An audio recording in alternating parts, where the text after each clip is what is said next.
You're safe now. Oh, I was so scared. It's over. You're safe. Hello everyone, welcome back to the channel. Toan had been searching everywhere in panic when he suddenly discovered the location of Diem's phone in an abandoned area far outside of town. Without hesitation, Toan rushed straight there. And when he kicked the door open and burst into the deserted house, what he saw inside was something he could hardly believe. Diem was tied tightly to a chair, and standing right in front of her was his own mother. What will happen when Toan realizes that the person behind everything is actually his mother? Will Diem be rescued in time? And why would Toan's mother do something like this? Watch until the end of the video to uncover the whole truth. And if you want to keep following the dramatic story of Toan and Diem, don't forget to hit like and subscribe so you won't miss the next episodes. The small house grew unusually quiet as evening began to fall. Toan stood on the front porch, his eyes repeatedly scanning the road that led back from the market. Normally, Diem would have been home by now, but today the road remained empty. An uneasy feeling slowly started to creep into his chest. Toan quickly pulled out his phone and called Diem once again. The ringtone echoed through the line, but no one answered. He frowned at the screen, trying to reassure himself that maybe she was busy or had simply left her phone in her basket. But the uneasy feeling inside him only grew stronger. Suddenly, Toan remembered that Diem's phone had location tracking turned on. He quickly opened the app to check where she was. When the map appeared, Toan froze. The location of Diem's phone wasn't at the market, and it wasn't on the familiar road leading home. It was far outside of town near an empty field. Toan's heart began pounding. A frightening thought immediately flashed through his mind. Diem would never go to a place like that by herself, which meant something had happened. Without wasting another second, Toan grabbed his jacket and car keys and stepped out into the yard. His eyes turned serious, and only one thought filled his mind now. He had to find Diem as quickly as possible. The engine roared to life, and Toan sped off toward the fields where the phone's location was showing. What he didn't know was Diem was tied up inside an abandoned house not far from there. Inside the abandoned house, the air felt heavy and cold. The old walls were covered in dust, and faint light slipped through the cracks of the window, falling onto the floor. In the middle of the room, Diem was still tied tightly to a wooden chair, her wrists bound so firmly with rope that she could barely move. Standing in front of her, Toan's mother crossed her arms, staring straight at Diem with a cold expression. The calm look she once had was gone. Now her face was filled with anger and suspicion. Her voice dropped low, every word carrying a clear threat. She told Diem that if she dared to keep staying by Toan's side, she would not let her go easily. In her mind, Diem was only using her son to take everything he had. Diem kept shaking her head, trying to explain that her feelings for Toan were genuine. But it seemed like nothing she said could change his mother's mind. The woman stepped closer, her eyes sharp and cold. Then she pulled out a phone and placed it in front of Diem. She ordered her to call Toan immediately. Her intention was clear. She wanted Diem to tell Toan to bring all of his documents and assets here to settle everything. In her mind, only after taking back everything that belonged to her son would she consider letting Diem go. Diem stared at the phone in front of her, her heart filled with confusion and fear. She understood that if she followed those instructions, things would only get worse. The air inside the abandoned house became unbearably tense. Meanwhile, Toan was racing toward the location where Diem's phone had appeared, completely unaware that a dangerous plan was waiting for him ahead. Outside the abandoned house, Toan's car screeched to a sudden stop in the overgrown yard. He looked up at the old run-down house in front of him, his heart pounding. From the location on his phone, he knew for sure that Diem was somewhere inside this house. Without wasting another second, Toan rushed straight to the rotten wooden door. He lifted his foot and kicked it hard. Bang! The door burst open, the sound echoing through the silent house. Inside, Toan's mother spun around in shock, panic clearly written all over her face. She couldn't believe Toan had shown up so quickly. Her eyes widened as she stumbled a few steps back, unable to react. Meanwhile, Diem, still tied to the chair, froze when she saw Toan standing in the doorway. Without saying a word, Toan ran straight to her. When he saw the rope tightly binding her wrists, his eyes filled with worry and anger. He immediately untied her. The moment she was free, Diem was almost too weak to stand. Toan quickly helped her up and gently pulled her into his arms, holding her close to calm her down. At that moment, Toan's mother took the chance to rush toward the back door and escape.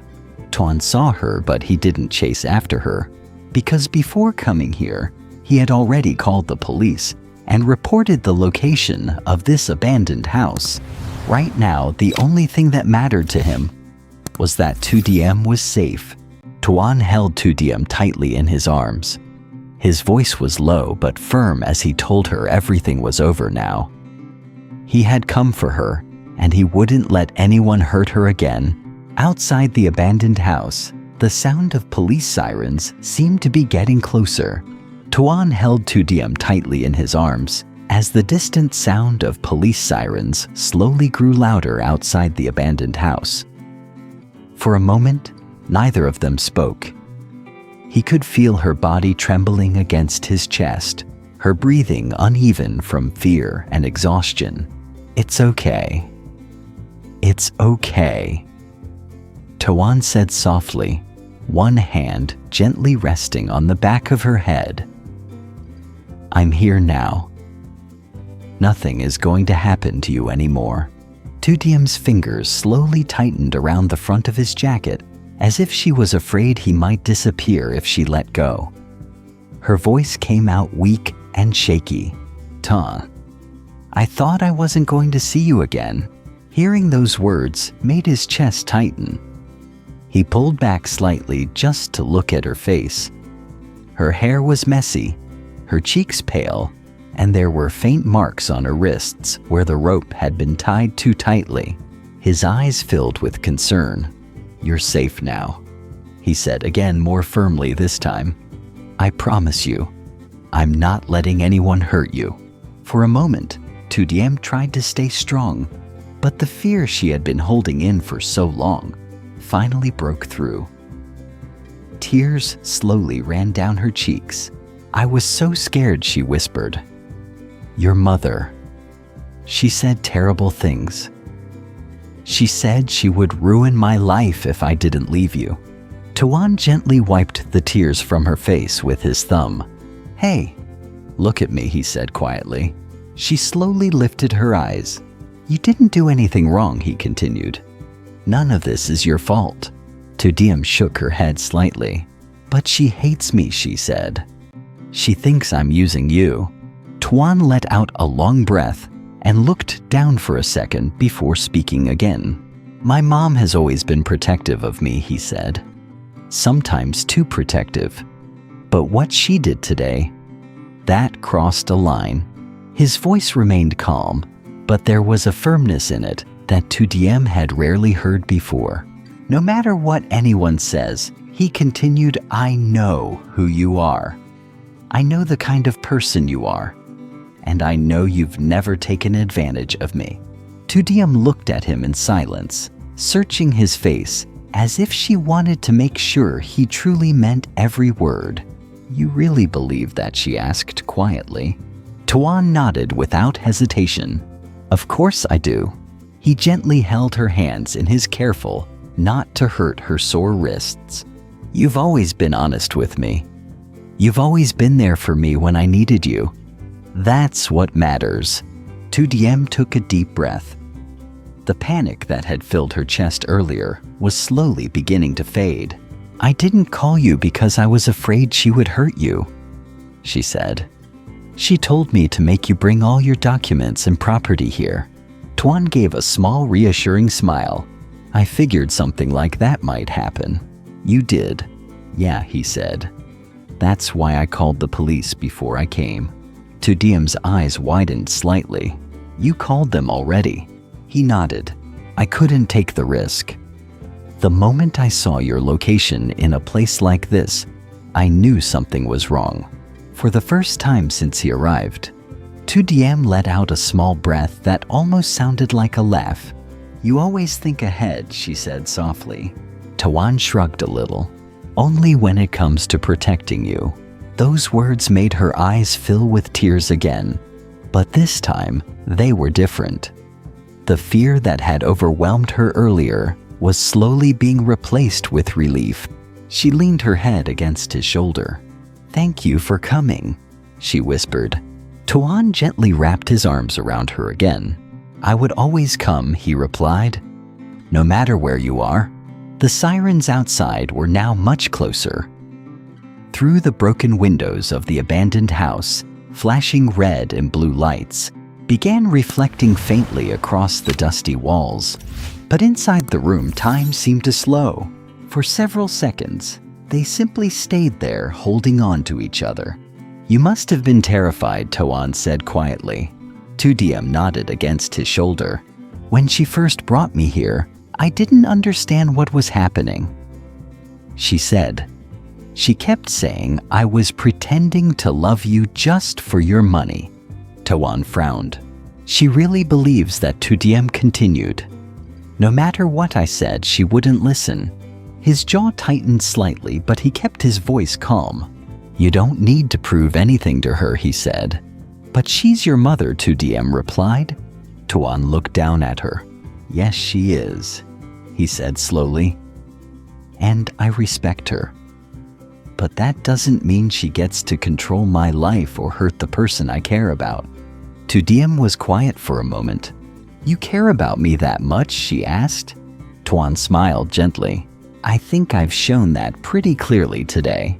She looked around the abandoned house, the broken windows, the dusty floor, the overturned chair beside them. "You really came all the way out here alone," she said. "Of course," he replied. "You could have been in danger."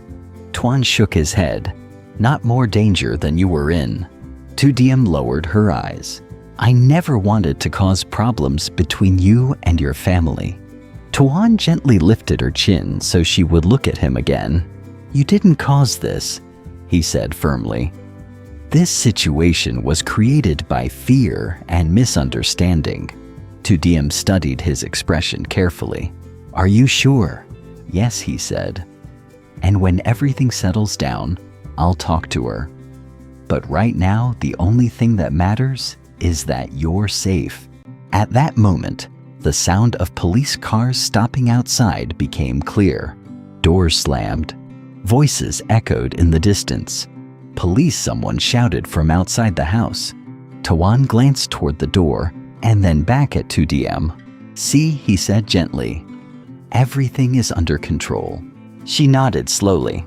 For the first time since being tied to the chair, she truly felt like the nightmare was ending. Her shoulders relaxed slightly. "Toan? Yeah. I don't think I've ever been this scared before." He squeezed her hands reassuringly.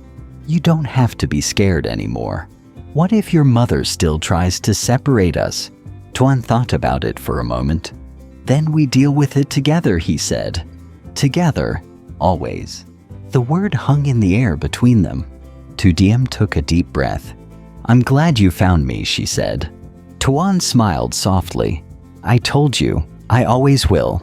Outside, the footsteps of officers were approaching the front door of the abandoned house. But inside the room, the tension that had once filled the air had finally begun to fade. Toan gently brushed a strand of hair away from Diem's face. "You're safe now," he repeated quietly.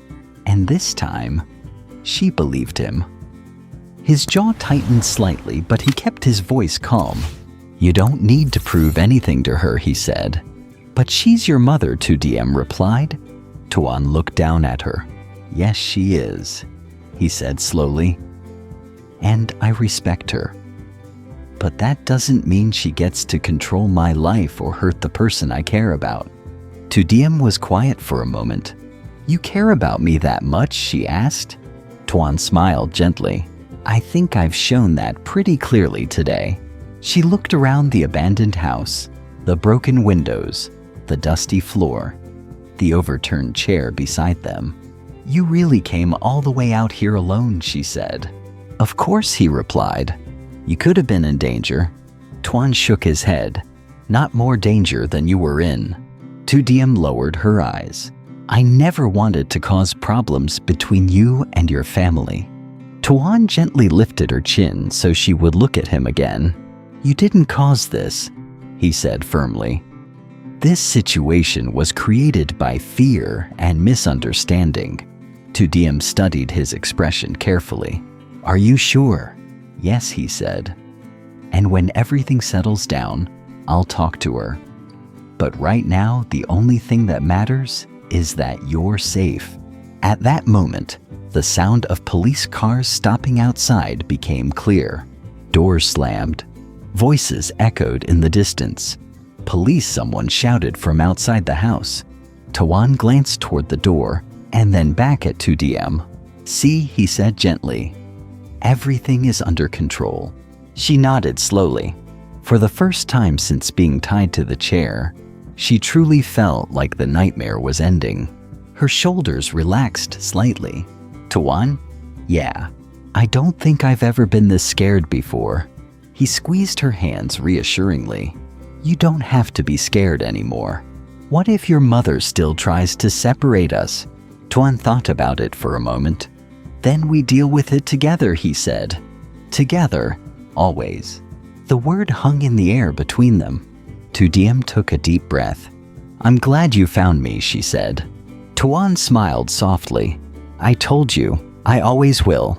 Outside, the footsteps of officers were approaching the front door of the abandoned house. But inside the room, the tension that had once filled the air had finally begun to fade. Toan gently brushed a strand of hair away from Diem's face. "You're safe now," he repeated quietly. And this time, she believed him.